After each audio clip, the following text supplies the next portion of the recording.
no? Dahil pagka ipinakita ko sa inyo itong susunod, mga kababayan, si Ellen ano pangalan nito, apelyido? Tordesillas. Dati ho, na ano ko nababasa ko yung comment, yung column nito Kung hindi ako nagkakamali, maliliit pa lang ho kami, mga kababayan. Abante, no? Sa Abante, pangalawang pahina po yata. Kung di ako nagkakamali, merong column to no? Ang, ano ba pamagat nun? Cerex Javiera. Uy, mag-iba yata yun. Hindi, hindi. Nakalimutan ko na ho, yung dyaryo, mga kababayan, kung saan, merong column si Ellen Tordesillas. Ngayon no, may sinasabi siya dito na kinaiinisan po at kinagagalit ng mga DDS, mga bossing. Ayan no, kasi sabi niya, Ellen Tordesillas commentary. According to sources knowledgeable with ICC proceeding, no? The warrant of arrest for De La Rosa may be served in October. Ayan. Ngayon, nagagalit ho yung mga DDS, mga bossing. Ayaw ho kasi nila ng mga ganyang nakakarinig. Di ba? Ayaw ho nila nung nakakarinig nung ganyan. Kasi natatakot nga po sila para kay Bato de la Rosa. Biruin mo, kapag ka napag-uusapan po ang ICC, si Bato de la Rosa, gigil na gigil po yan. Di po ba? Gigil na gigil ho yan, mga kababayan. Kaya nga niya nasabi, come on, Trillanes, make madi! No. Nung sinabi po ni dating Senador Trillanes na si Bato de la Rosa ay aarestuhin na. Ngayon, eto. Alam naman po natin yung mga mamamahayag na yan. May mga source po yan. Di po ba? May mga pinagkakatiwala ang mga bubwit yan. Hindi po kagaya yan nung mga vlogger-vlogger na sasabihin, ayon po sa aking bubwit. Ayon po sa aking puting ahas. Tapos kapag i-search mo naman yung pinagsasabi, wala naman. Ito, sa tagal na po nila sa industriya ng ganyan, mga kababayan, bago po magsulat yan,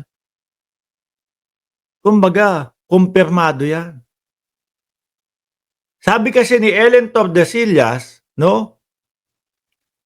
According, no, to sources knowledgeable with ICC proceedings, the warrant of arrest for De La Rosa may be served on October.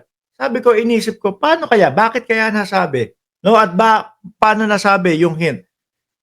Na-realize ko, mga bossing, no, yung susunod na hearing ni dating Pangulong Duterte ay sa Setyembre. Malamang ho, may mga lalabas na mga pangalan na yun. Kasi yung unang hearing ng dating Pangulong Duterte, kung saan po, no, nakita natin at napanood natin na ang dating Pangulong Duterte medyo may kabagalan magsalita. Hindi ko ho alam kung totoo yon or nag-iinarte lang, na sa tingin ko hindi po makakatulong sa kanyang kaso yon dahil sa halip na bumilis makakabagal lang, no? Kasi sa ICC ho, hindi uubra yung mga arte-arte Hindi uubra yung mga, my name is Rodrigo Roa Duterte. Hindi uubra yun. Kasi check ho nila, mga kababayan. Alam nila na nasa tama na kalusugan ang Pangulo. Ang dating Pangulo, mga bossing, no? Sa halip na bumilis, sasabihin nila, mukhang mahina na. Sige, i-stop na natin to, pero ituloy natin to after 6 months. Lalo lang ho tumatagal, mga kababayan. Yung kaso, na imbis sana, ang hinihiling nila mabilisang pag-uusig, mabilisang trial. Sabihin nyo, matanda na kasi ang aming matanda na kasi ang aming kliyente. Kung sakali na ito ay acquitted, hindi niya na ma-enjoy, no? Yung kanyang buhay pagkatapos siyang ma-acquit. Ganun lang ang sabihin ninyo. Ngayon, yung una ho, mga pagpapakilala lang po yun Eto na ngayon, yung Setyembre. Malamang may mga lilitaw ng mga pangalan dito. Doon mismo sa hearing. Kaya, October, after 1 month, ayan na. may lalabas ng pangalan, Bato de la Rosa. Di ba? Oh, Bato de la Rosa. Bunggo. Eto ang nakikita ko naman mga kababayan. Analyze ko lang ho ito ha, posibleng mangyari, posibleng hindi, no? Tayo po, kahit ano po ipagpapalit natin, mga bossing, para po sa kalayaan natin. Di ba?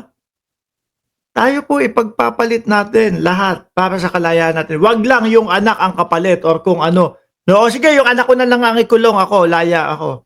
Hindi ganun. Ngayon no, mga kababayan, ang nakikita ko, baka mamaya, sabihin nito, aayusin namin yung boto namin sa impeachment. Hindi namin ituturing na kaibigan si Inday Sara Duterte. Boboto kami ng naaayon doon sa ebidensya. Basta, wag nyo kaming pabayaan sa ICC. Naku, lagot na. Kasi pagka ganun ang pinag-usapan, mga kababayan, pag ebidensya na ang pinag-usapan, laglag si Inday Sara Duterte dyan. Sandamakmak po ang ebidensya, mga bossing. Di ba? Sandamakmak ho, mga kababayan, ang pagbabasihan. At ilan pa? 3 pa. Baka nga mas madami eh. Pero ang naaalala ko lang kasi, bribery, yung pagbabanta sa buhay ng Pangulo, at saka yung confidential funds, mga bossing. Baka mamaya sabihin nito, alagaan nyo kami, huwag nyong papasukin ng ICC, no? Huwag nyong hayaan kaming makuha. Basta ayusin namin yung boto namin. Naku, yari na. Si Inday Sara Duterte. Ngayon, sinasabi pa dito, kung sakali daw, if he is not physically present during the voting in the impeachment trial, that's -1 for Sara. Nagalit yung mga DDS kasi ayaw nilang makakarinig ng mga ganyan. Kasi ang pag-asa na lang nung mga DDS, mga bossing, yung pinagmamalaki nilang number game. Yung pinagmamalaki nilang number game na yun ang makakapaglusot kay Inday Sara Duterte. Kasi madaming kaibigan ng aming Vice Presidente. Madaming kaibigan ang dating Pangulong Duterte. Yung mga bilyar kaibigan, sinasabi sa atin, mga chong, number game. Ang impeachment, pinagmalaki pa. No? Dahil kung ganun lang ang pagbabasihan nila, mga kababayan, lugi ang mamamayang Pilipino. Hindi nasagot kung ninakaw ba o hindi yung kaban ng bayan. Nakawala, nakaligtas sa impeachment dahil lang po magkakaibigan sila.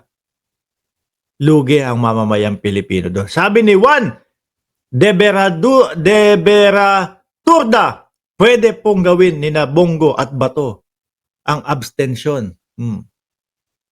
Diba? Pero sabi nga ni Ellen Tordesillas, kung sakali na maaresto at madala si Bato de la Rosa, -1 na nga sa boto. Paano pa kung si Bongo pa din makakasama din doon? -2 sa boto. Di ba? Paano kung dumating sa punto na yung third batch arestohin na din po? Nako, yung 2028 election, baka ho sa dahig na mangyari, no? Kasi nandun na sila Ano na paglalabanan ni Bongo at ni Inday Sara Duterte? Kung sino ang mayor doon sa loob ng dahig, mga kababayan. Di ba? Ngayon, alisin na natin si Bato. Sabi ni Janelle, kahit wagi si Sara sa impeachment, pwede pa rin kasuhan niya ng plunder at yun nga po ang iniisip at plano ng Congress. Kapag yung impeachment ay nadaan sa magkakaibigan at inakwit siya, ang susunod na hakbang ng Congress ay plunder ho. May napanood ako, vlog kay Chris Ulo, nagsalita na si Bato nagbuo sila ng 9 na senador para daw i-block ang impeachment, para daw di matuloy ang impeachment. O tingnan nyo, hindi pa nag-uumpisa yung impeachment pero may ano na sila, may boto na sila. 'Di ba? Hindi pa ho nag-uumpisa, hindi pa nakikita yung mga ebidensya pero may kasagutan na ho sila. Haharangan na agad nila. Hindi para sa taong bayan, para sa mga Duterte lang po, mga bossing. 'Di ba?